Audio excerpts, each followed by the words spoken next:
The bold thief relieved himself on the car he robbed. However, when he was about to leave, he discovered all 4 doors were completely sealed shut. He frantically kicked the window, but useless. In a desperate move, he grabbed a tool to smash the glass, only to find out it was some solid, made in China stuff. The blazing summer heat and the confined space turned him into a sweaty mess. He went ham on the car door lock, ripping off its outer shell, but all he got was a nasty gash on his hand. He went full force, chiseling away at the door, only to discover a thick steel plate added to the mix. The thief was downright freaking out. He tried to take apart the seats, hoping for a secret getaway from underneath the whip, but all he achieved was a torn-up upholstery. Staring blankly, he realized every inch of the ride was armored with steel plates. Utterly defeated, the thief pulled out a piece and aimed it at the stubborn-ass glass.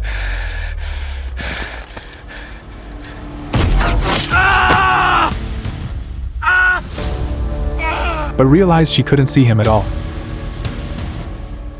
He took out his phone and tried to call his wife, but the phone shut off. The dude's wound grew increasingly painful, and before long, he passed out. When he woke up the next day, he felt thirsty, but the poor dude had already chugged down all the water he had. Hold up, a glimmer of hope shimmered on the glass. He quickly gathered the tiny droplets together, pressing them against his lips. At that moment, a mysterious phone call came through. It turned out to be the car owner. He told the thief the car had been stolen 28 times before. In order to teach car thieves a lesson, he had spent a fortune turning the car into a fortress. Once trapped inside, it was like a slow dance with death, with no way out but patience.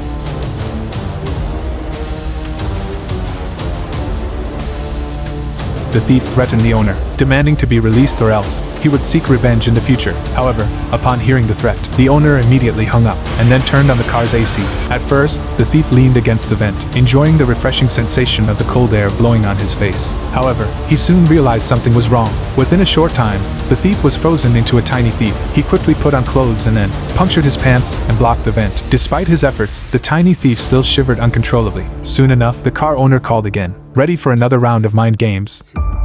When his stomach growled, he resorted to munching on torn-up paper. When he felt thirsty, he resorted to drinking his own urine. Suddenly, a boy appeared, attempting to pry open the car door to steal. The thief's heart skipped a beat, thinking salvation was just a turn of the handle away. But his hopes were quickly dashed. The locals, like a pack of angry bees, swarmed in, giving that young rascal the beatdown. The thief, witnessing the whole spectacle, finally had an epiphany. It hit him like a ton of stolen goods. People despised his kind, no matter the loot involved. Another day passed. The car owner called once again. The thief was nearly out of strength to speak, desperately pleading with the owner. He promised to comply with anything the owner said if only he would release him.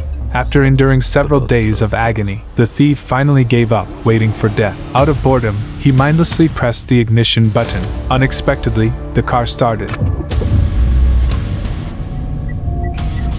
However, before he could rejoice, he discovered the gear was welded in the park position. Looking at the street behind him, the thief fastened his seatbelt, floored the gas pedal, and crashed directly into the building behind him. The violent impact finally created an escape route. The thief crawled out, dragging his injured leg, and made his way to a burger joint. He first replenished himself with water, then took out 2 hamburgers, and began devouring them with gusto.